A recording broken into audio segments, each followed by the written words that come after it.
పల్నాడు జిల్లా మాచర్ల మాజీ ఎమ్మెల్యే పిన్నెల్లి రామకృష్ణారెడ్డి ఆయన సోదరుడు వెంకటరామిరెడ్డిపై రౌడీ షీట్ ఓపెన్ చేయడం సర్వత్రా హాట్ టాపిక్ గా మారింది. మాచర్ల పోలీస్ స్టేషన్ లో వారిద్దరిపై రౌడీ షీట్ తెరిచినట్లు సమాచారం అందుతోంది. మే 13న సార్వత్రిక ఎన్నికల పోలింగ్ కొనసాగుతుండగా పిన్నెల్లి రామకృష్ణారెడ్డి రెంటచింతల మండలం పాల్వాయి గేటులోని పోలింగ్ కేంద్రంలోకి వెళ్లి ఈవీఎంను నేలకేసి కొట్టి ధ్వంసం చేశారు. అడ్డుకునే ప్రయత్నం చేసిన టీడీపీ కార్యకర్త నంబూరి శేషగిరిరావుపై అనుచరులతో దాడి చేయించారు.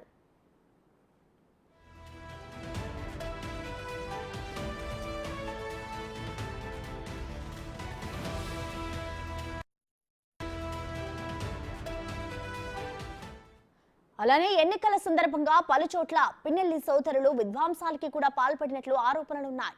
దీంతో వారిపై రౌడీ షీట్ ఓపెన్ చేయాలని సిట్ బృందం ప్రతిపాదన చేసింది. ఈ క్రమంలోనే సిట్ బృందం సూచన మేరకు పిన్నెల్లి బ్రదర్స్ పై రౌడీ షీట్ ఓపెన్ చేసినట్లుగా తెలుస్తోంది. అయితే ఇందుకు సంబంధించిన వివరాలను వెల్లడించేందుకు పోలీసులు నిరాకరించారు. ప్రస్తుతం బెయిల్ పై బయట ఉన్న పిన్నెల్లిపై రౌడీ షీట్ ఓపెన్ కావడం హాట్ టాపిక్ గా మారింది.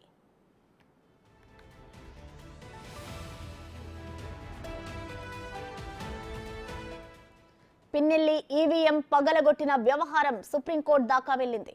ఓట్ల లెక్కింపు రోజున మాచర్ల నియోజకవర్గానికి పిన్నెల్లి వెళ్లేందుకు సుప్రీం అనుమతి ఇవ్వలేదు. కౌంటింగ్ జరిగే పరిసర ప్రాంతాలకు వెళ్లొద్దని వైసీపీ నేతలకు న్యాయస్థానం స్పష్టంగా తెలిపింది. ఈవీఎం ధ్వంసంతో పాటు మరో 4 కేసుల్లో ముందస్తు బెయిల్ కోరుతూ పిన్నెల్లి హైకోర్టును ఆశ్రయించారు. ఈ కేసుల్లో పిన్నెల్లికి జూన్ 20వ తేదీ వరకు రక్షణ కల్పించిన న్యాయస్థానం ముందస్తు బెయిల్ పిటిషన్ల విచారణను 20వ తేదీకి వాయిదా వేసింది.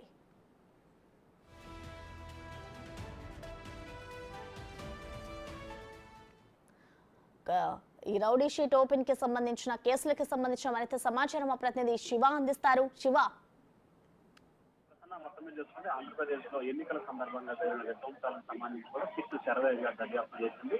అలాగే దర్యాప్తుకు సంబంధించిన వివరాలను, ముఖ్యంగా మార్చర్లో జరిగిన ఈవీఎం ధ్వంస వివరాలకు సంబంధించి కూడా సిట్ బృందం చాలా అసంతృప్తి వ్యక్తం చేసింది. పోలీసు అధికారుల నిర్లక్ష్యం స్పష్టంగా కనిపిస్తుంది కూడా తన నివేదికలో పేర్కొంది. ఈ నేపథ్యంలోనే మార్చర్లలో మాజీ ఎమ్మెల్యే పిన్నెల్లి రామకృష్ణారెడ్డి, ఆయన సోదరుడు వెంకటరామిరెడ్డి పూర్తి స్థాయిలో కూడా పోలీసులు కట్టడి చేయడంలో విఫలమయ్యారు. వారిపై చర్యలు తీసుకోవడంలో అధికారులు కూడా విఫలమయ్యారు. మరొక వైపు ఎన్నికల్లో విధ్వంసాలు చేయాలని చెప్పే ఆ పార్టీ నేతలు నిర్ణయం తీసుకున్నట్లు కూడా కనిపించింది. దానిలో భాగంగానే ఈవీఎం ధ్వంసం కానీ, పలువురిపై దాడి చేసిన సంఘటనలు కానీ జరిగాయని చెప్పి కూడా సిట్ అభిప్రాయపడింది. ఈ నేపథ్యంలోనే మార్చర్లో గొడవలు పాటు భవిష్యత్తులో ఇటువంటి ఘటనలు పునరావృతం కాకుండా ఉండాలంటే ఖచ్చితంగా పిన్నెల్లి రామకృష్ణారెడ్డి ఆయన సోదరుడిపై రౌడీ షీట్ ఓపెన్ చేయాలని చెప్పి కూడా సిట్ బృందం ప్రతిపాదన చేసింది. ఈ ప్రతిపాదనకు సంబంధించి ఇప్పటికే మార్చర్ల పోలీసులు కూడా చేరినట్టు తెలుస్తా ఉంది. మార్చర్ల పోలీసులు ఇతనిపై రౌడీ షీట్ ఓపెన్ చేసేందుకు దాదాపుగా సిద్ధమైనట్టు తెలుస్తా ఉంది. మరొక వైపు ఇతనిపై ఆల్రెడీ నిన్ననే రౌడీ షీట్ ఓపెన్ చేసినట్టు కూడా మరొక ప్రచారం జరుగుతుంది. అయితే రౌడీ షీట్ ఓపెన్ చేశారా లేదా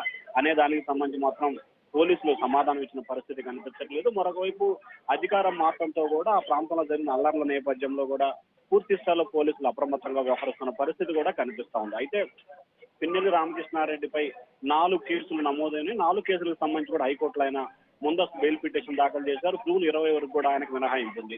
మొత్తం మార్చర్ల నియోజకవర్గంలో ఎన్నికల రోజు 11 సంఘటనలు జరిగింది. ఈ 11 కేసుల్లో కూడా మార్చర్ల మాజీ ఎమ్మెల్యే పిన్నెల్లి రామకృష్ణారెడ్డి, ఆయన సోదరుడు 5 కేసుల్లో కూడా నిందితుడిగా ఉన్న పరిస్థితి కనిపిస్తా ఉంది. ఈ నేపథ్యంలోనే మార్చర్ల ఎమ్మెల్యే రామకృష్ణారెడ్డి ఈవీఎం ధ్వంసం, అలాగే ఏజెంట్ శాసగిరిపై దౌర్జన్యం, రెంటాలలో పోలింగ్ ఏజెంట్ మహిళపై దాడి ప్రయత్నం, హత్యా ప్రయత్నం చేయడం, కారంపూడి ఎస్ఐ నారాయణ స్వామిపై హత్యా ప్రయత్నం, ఈ 4 కేసులకు సంబంధించి కూడా పోలీసు అధికారులు అయితే అతనిపై నాన్-బెయిల్ కేసులు నమోదు చేశారు. ఆయన హైకోర్టులో బెయిల్ పొందారు. ప్రస్తుతం ఈ కేసు కూడా సుప్రీంకోర్టు కూడా వెనకెళ్లే పరిస్థితి కనిపిస్తా ఉంది. ఇప్పటికే పిన్నెల్లిపై రౌడీ షీట్ ఓపెన్ చేసినట్లు తెలుస్తా ఉంది. ఒకవేళ చేయకపోయినా కానీ ఇవాళ రేపట్లో చేసే అవకాశాలు అయితే కనిపిస్తా ఉన్నాయి. ప్రస్తుతం థ్యాంక్ యూ శివ.